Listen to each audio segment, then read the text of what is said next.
Hey guys, what's going on? Lance Armstrong.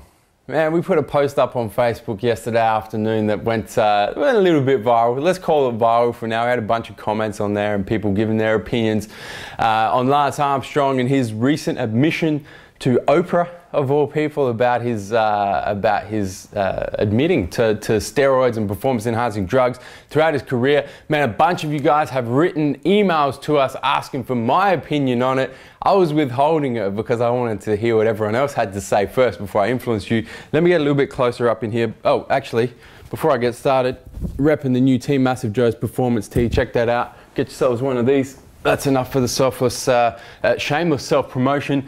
Lance Armstrong, my thoughts. All right.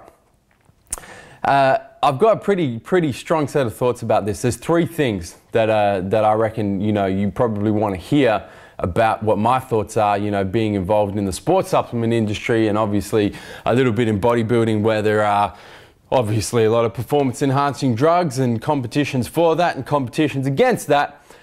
So the first thing, let me talk about cycling. The second thing, let me talk about Lance in cycling, and then I'm just going to address Lance outside of cycling and give you my opinions on everything that's gone down with Lance Armstrong. Look, the first thing, cycling, and in particular endurance cycling, such as, the Tour de France and all that. Man, I personally think that sport has to be the dirtiest sport on planet Earth right now. I mean, I don't think that there's a sport where more people get done for performance enhancing drugs year after year after year after year after year. They are making complete fools of themselves because there's obviously an epidemic in that sport where everyone just thinks that, yeah, we can take whatever the hell we want, but there's rules that say you can't. So, I think the sport needs to be cleaned up significantly, and the governing body is just a complete joke.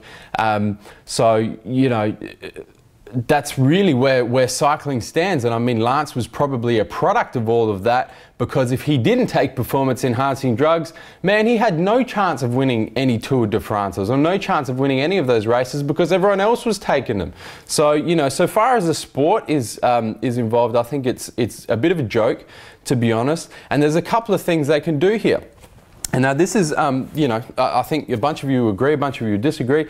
How about we take cycling and we have non-tested competitions and we have tested competitions, just like we do in bodybuilding, right? So you go, yeah, okay, let's do non-tested competitions. You guys can take whatever the hell you want. You can EPO, you can blood dope, you can take steroids, human growth hormone, whatever the hell you want, and just go and be the best athletes you can be.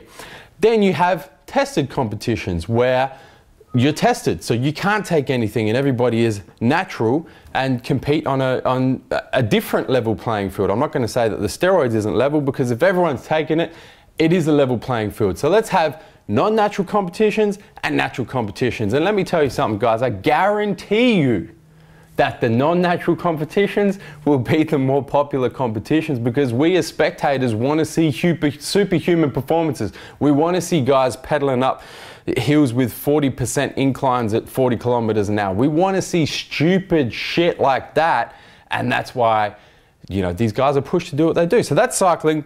Lance Armstrong, look, I still think regardless of where the sport of cycling is at, the fact of the matter is there were a set of rules, regardless of how, whatever you think of those rules, and Lance broke those rules by taking performance enhancing drugs.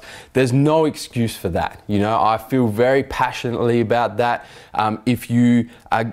Effectively what he did was cheat, right? And it doesn't matter that everyone else was cheating. It doesn't matter, right? It's no excuse. He still cheated, and then the way that he went about effectively crucifying people that came out and said that he was cheating, that he wasn't following the rules, was disgusting. So I'm sorry, Lance, man, I got to pull you up on that. There's no excuse for that. You shouldn't have cheated, and you shouldn't have gone about your business the way you went about your business. Now, that's cycling and Lance in cycling aside.